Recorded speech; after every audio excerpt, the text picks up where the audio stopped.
Zdravo svima, ja sam Večiti Sanjar i dobrodošli na novi video.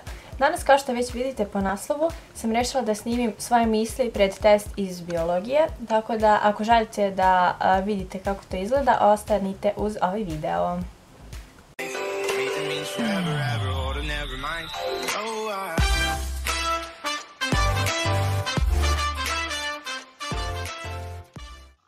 Ok, spremna si, sve si pročitala, znaš sve što treba, samo opušteno, ono što ne znaš, ideš po osjećaju, ne brini se, ok, možeš nekog da pitaš, čak da ti pomogne.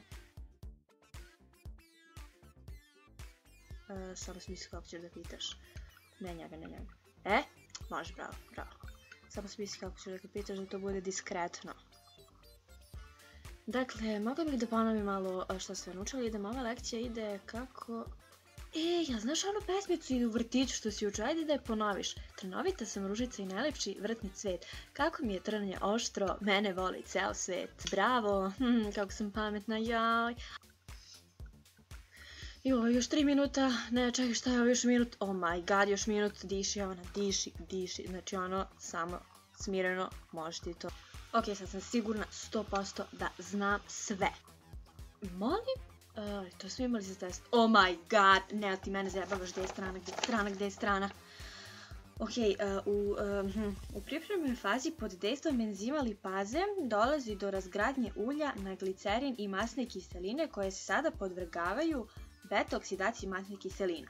Proces je dobio naziv po tome što se na beta-C atomu masne kiseline stupnjevito odvaja fragment od 2 ugljenikova atoma vezana za koenzim A, kao acetil koenzim A.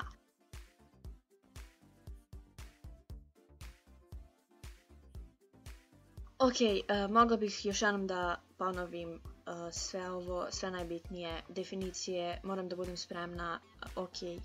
Nego, jel znaš onaj, mozgu, znaš onaj blam, ja ne mogu ni ja da setim, hajde zajedno da razmišljamo o njemu, baš mi se nekako, želim da se setim jednog blama.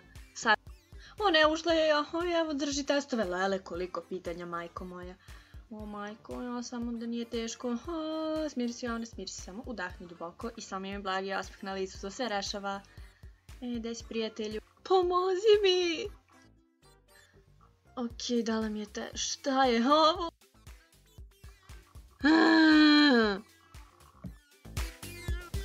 I to bi bilo to, ljudi, u ovom videu, nadam se da vam se svidelo i ako jeste i ako imate slične misli, da kažem kao i ja, obavezno lajkujte ovaj video, komentarišite da li vam se sviđa, da li želite da češće snimam svoje misli i to je to. Vidimo se u nekom sljedećem videu za koji se nadam da će biti veoma uskoro. Ćao!